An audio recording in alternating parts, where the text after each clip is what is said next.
2008 में ऑस्ट्रिया में एक भयानक हादसा हुआ।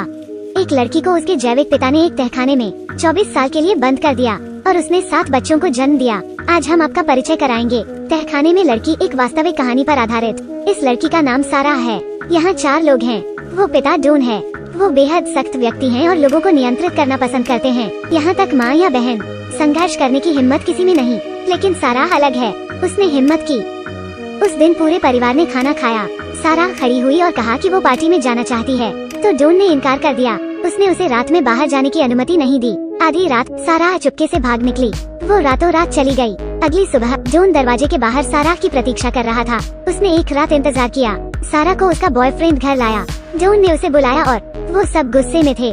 सारा ने कहा कि जब वो 18 साल की होगी तो वो इस घर को छोड़ देगी। डोन गुस्से में था। उसने सारा को चेतावनी दी, बस यहाँ एक दिन के लिए रुको, उसे उसके नियमों का पालन करना चाहिए। सारा बहुत गुस्से में थी। माँ और बहन खुश हैं कि सारा का एक बॉयफ्रेंड है।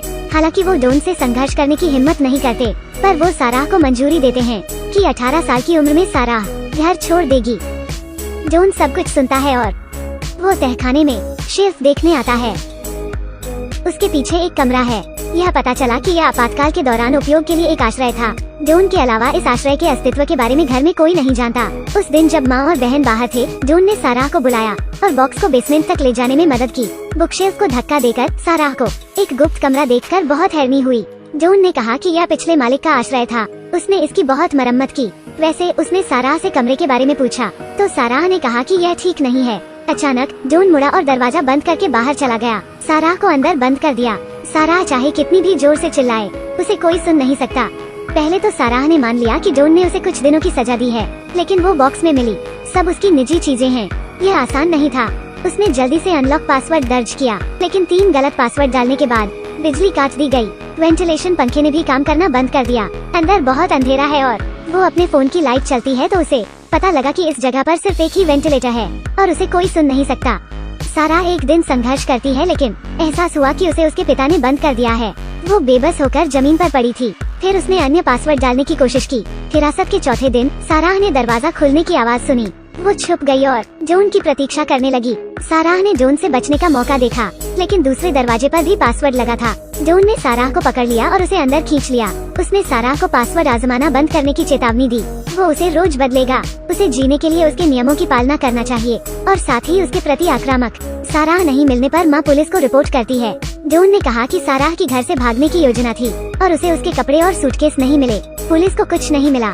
वो केवल अनुपलब्ध जनसांख्यिकी की रिपोर्ट कर सकते हैं। क्रिस्टोफर सारा का बॉयफ्रेंड है। वो क्रिस्टोफर से संपर्क नहीं कर पाया, इसलिए वो उसके घर आया तो डोन ने क्रिस्टोफर को बताया कि क्रिस्टोफर किसी और के साथ भाग गई है। हिरासत में 21वां दिन। क्रिस्टोफर का 18वां जन्मदिन है। डोन सारा के लिए जन्मदिन का केक और एक लाल पोशाक लाता है और साथ ही उसे ड्रेस अप होने और उसे धन्यवाद करने को कहता है और कहे कि वो क्या चाहती है। उसे उसकी आज्ञा का पालन करना चाहिए। तो दीवार पर एक घड़ी है। 38वें दिन सारा ने बॉक्स के ढक्कन को एक साधारण हथियार की तरह इस्तेमाल किया। वो डोन के आने तक रुकी, उस पर हमला किया, लेकिन वो विरोधी नहीं है। डोन ने सारा को फिर से हराया। समय बीतता गया। वहाँ अधिक से अधिक फर्नीचर है। 354वें दिन। सारा गर्भवती थी। उसने अपनी झिल्ली तोड़ दी। सौभाग्य से वहाँ प्रजनन से संबंधित पुस्तकें थीं। सारा कोने के खिलाफ झुक गई और उसने एक बच्चे को जन्म दिया। उसने उसका नाम मैरी रखा। डोन नीचे आता है और सारा के लिए चीजें लाता है। सारा ने एक चाकू की खोज की। सारा ने चाकू लिया और डोन की ओर देखा। इस बार उसने चाकू नीचे फेंक दिया। कारावास का 4था वर्ष। माँ अक्सर आंखों में आंसू लिए सारा के बारे में सोचती है, पर वो नहीं जानती कि सारा अपने पैरों पर सही है और इसके अलावा जन्म देने के बारे में सारा ने डोन की बात मानी और जीने के लिए। मैरी हमेशा सोचती है कि डोन एक अच्छा पिता है। क्रिसमस के दिन डोन एक टेलीविजन लाया, इसलिए सारा और मैरी बेहद खुश हैं। यह मनोरंजन के लिए उनका एकमात्र उपकरण है।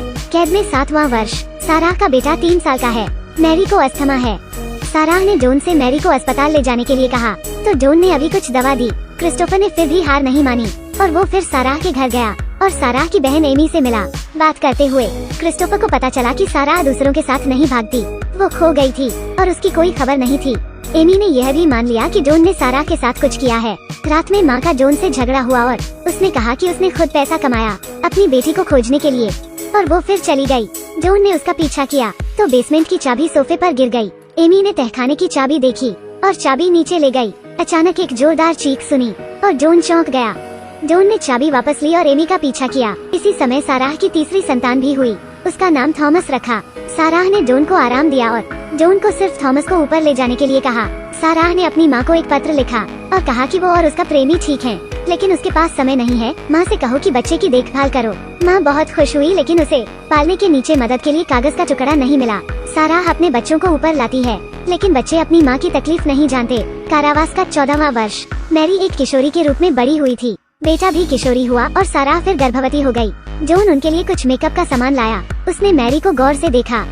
साराह ने यह देखा और जल्दी से मैरी को बुलाया। वो जानती थी कि ऐसा कुछ नहीं है जो यह जानवर नहीं कर सकता। साराह ने उससे विनती की कि वो मैरी को न छुए, साथ ही उसे कॉस्मेटिक्स दूर लाने के लिए कहे। जॉन ने गुस्से में उसे छोड़ दिया और बिजली की आपूर्ति काट दी। मैरी केवल वेंटिलेशन दरवाजे के पास बैठ सकती थी और सांस ले सकती थी। कारावास का 17वां वर्ष। कई दिनों से हो रही भारी बारिश ने तहखाने को पानी से भीगा दिया। साराह को उम्मीद नजर आ रही थी। करछुल का उपयोग करके उसने लीची को बाहर निकालना शुरू कर दिया। अंत में उसे एक छेद मिला। उसने मदद के लिए संकेत देने के लिए टॉर्च पकड़ी तो एक पड़ोसी ने देखा, लेकिन उसने पुलिस को रिपोर्ट नहीं की। उसने दरवाजा खटखटाया और जॉन से कहा।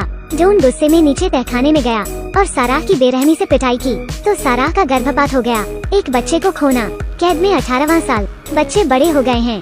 तहखाने में अंतर्विरोध अधिक गंभीर होते जा रहे हैं। साराह शांत हो गई और यह महसूस किया कि बच्चे बड़े हो गए हैं और उन्हें सच्चाई जानने का अधिकार है। उसने अपने और जॉन के बीच के रिश्ते को बताया।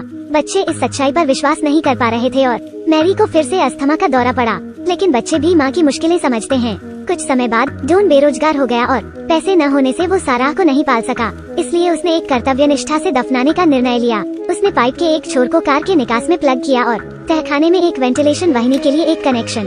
वो गनर किलर कार शुरू करने की तैयारी था, लेकिन तभी थॉमस बाहर निकल आया और कहा कि इस दुष्ट दादा को दिलासा दो, पर उसे यह नहीं पता था कि उसकी दया ने बेसमेंट में उसकी माँ, बहन और भाई की जान बचाई है। कारावास के 20वें वर्ष। मैरी का दमा और अधिक गंभीर होता गया। वो हमेशा खतरे में रहती है। John down. मैरी मुश्किल से सांस ले रही थी। साराह से जमकर विनती की।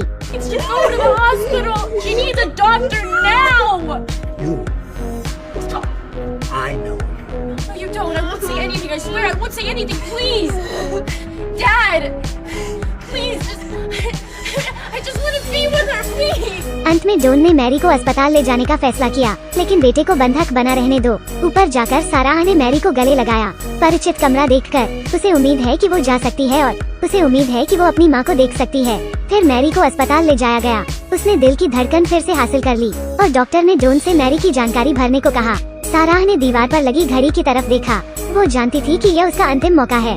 बस बहादुर बनो। और जब जॉन ने ध्यान नहीं दिया, पंजीकरण पत्र पर जानबूझकर पानी छिड़ककर बेटा बदलना होगा। साराह ने डॉक्टर के पीछे जाने का मौका देखा, लेकिन जॉन ने जल्दी से साराह को खोज लिया, लेकिन उसने अस्पताल में कुछ करने की हिम्मत नहीं की। उसने उसका नाम पुकारते हुए साराह का पीछा किया। उसने डॉक्टरों और गार्डों का ध्यान आकर्षित किया और साराह ने डॉक्टर को कसकर गले लगाया। जॉन जानता था कि वो कुछ नहीं कर सकता, इसलिए वो शांति से चला गया। रक्षक उसका पीछा करता है और सब कुछ पता चल जाता है। जॉन जैसा राक्षस आजीवन के लिए कारावास चला गया। साराह और उसके बच्चे फिर से आजाद हैं, लेकिन उनके दर्द को दूर करना मुश्किल है। फिल्म के अंत में क्रिस्टोफर साराह को ढूंढता है और वो खुद को दोष देता है और साथ ही वो साराह को ड्रीम हेलमेट देता है। फिल्म खत्म हो गई है। देखने के लिए धन्यवाद। मिलते हैं अगली फिल्म में।